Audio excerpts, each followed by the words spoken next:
Good morning guys, mga kalapatid. So nagpakawala ako ngayon ng mga iba nating ibon. Rumuronda sa taas ngayon yung dalawa, pero parang hindi ko sila naaaninag ngayon. So yung iba naka-viewing, tapos itong dalawa pinakawalan ko.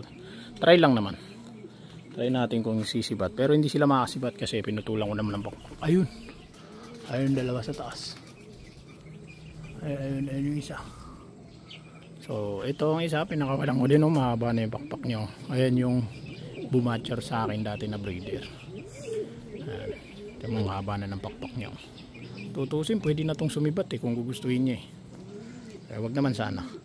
Tapos ayan yung iba, viewing ulit. Tagal talaga ako mag viewing kasi gusto ko yung tipong talagang hindi sila aalis. Pero syempre hindi naman maiwasan yung overfly. Talagang nangyayari yan. So ito muna, tinry ko muna itong dalawang to kung uuwi sila. Yung isa itong itim doon sa malaki, tapos itong isa dito naman sa medyo maliit. So itong itim yun to, yan ito, ayan yung nawala dati na umuwi. So pinakawalan ko ulit ngayon. Binawasan ko yung pakpak kasi pag nawala siya matagal talaga. So gusto ko munang paanohin dito,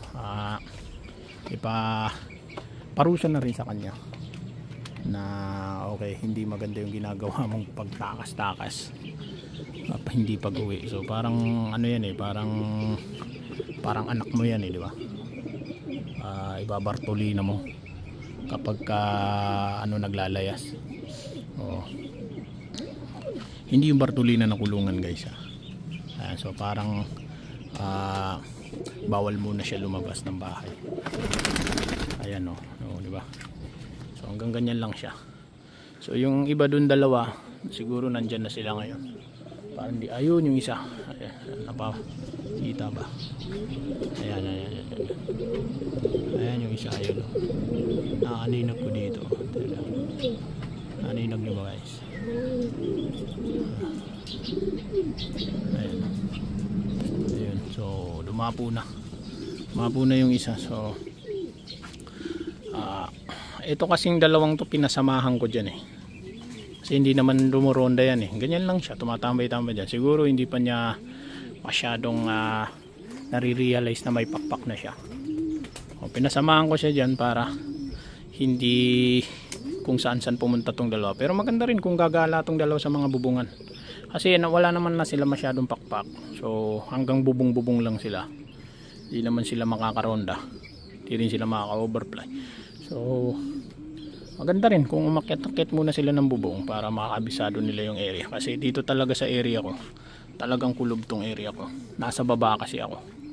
So mapuno. So ang hirap talaga, kaya siguro ako na lalayasan ng ibon dahil nga yung area ko nasa baba.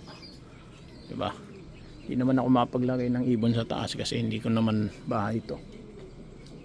Marami kami dito, dikit-dikit na bahay, so hindi ako mapaglagay sa taas, kaya naman maglalagay ako sa bubungan nila.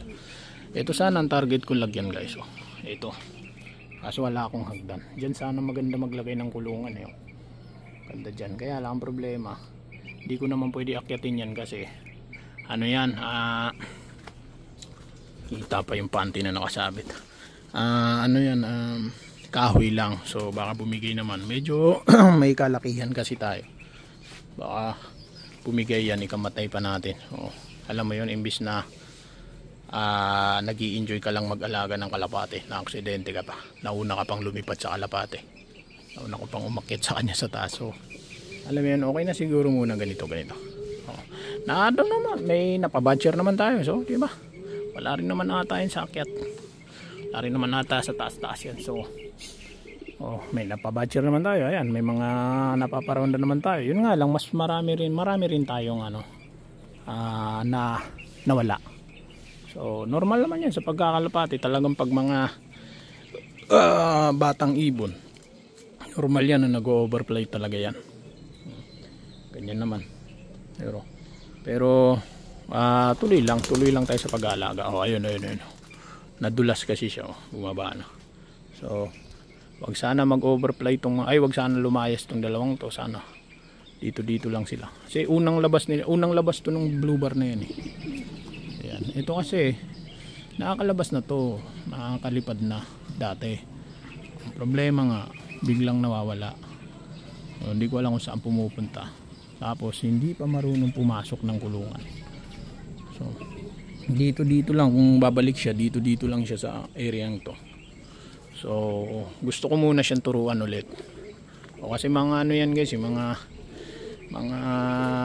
sisiw pa yung mga yan, inakay pa yung mga yan eh. Ito nga mga inakay to, mga galing to sa mga breeder ko na hinarvest ko na. Yung dito tinanggal ko na rin kasi pinapalayas na nila. Kaya lang may masamang balita, yung isang anak nito, yung isang anak nitong dalawang to namatay. Sayang. Hindi ko alam, punong-puno ng buhangin yung bunganga. Hindi ko alam kung nakakain ng buhangin, pero buhay siya eh. Hindi ko, baka natapakan eh. Na-realize ko na kung ba't namatay. Siguro natapakan ng mga kapatid.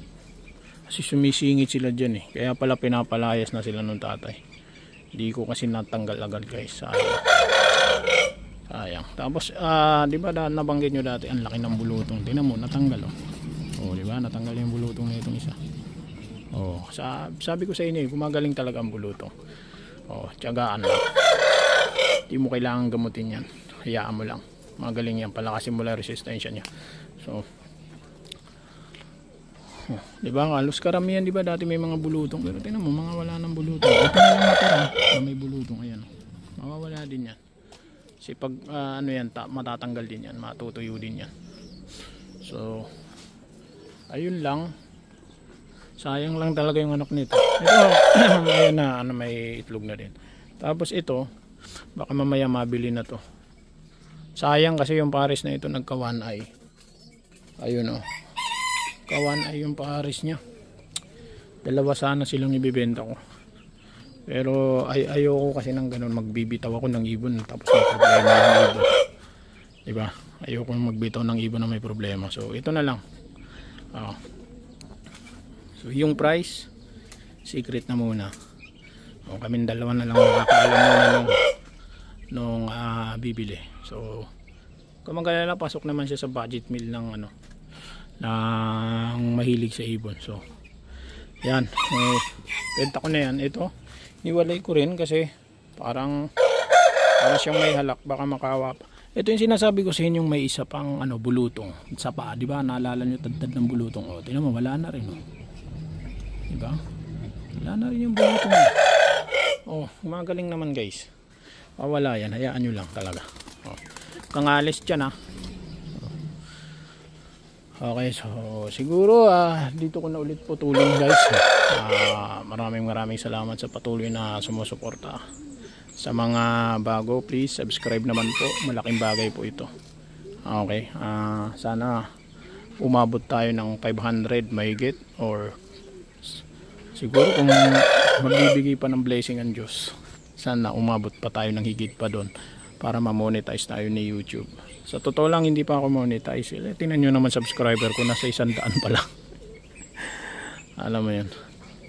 So ayun, syempre hindi naman tayo mayamang tao, so nagbabaka sakali tayo na baka dito pala rin. So pero habang nagbabaka sakali, ini-enjoy naman natin yung ginagawa natin. Ganun lang naman, lahat ng ginagawa dapat ini-enjoy, lahat ng trabaho dapat ini-enjoy para yung pagod sulit. Ganun lang. So yun lamang po. Maraming salamat sa patuloy sa suporta. Sa mga bago, pa-subscribe naman po guys. Napakalaking bagay nito sa akin. Yun lamang po, and God bless po sa inyong lahat.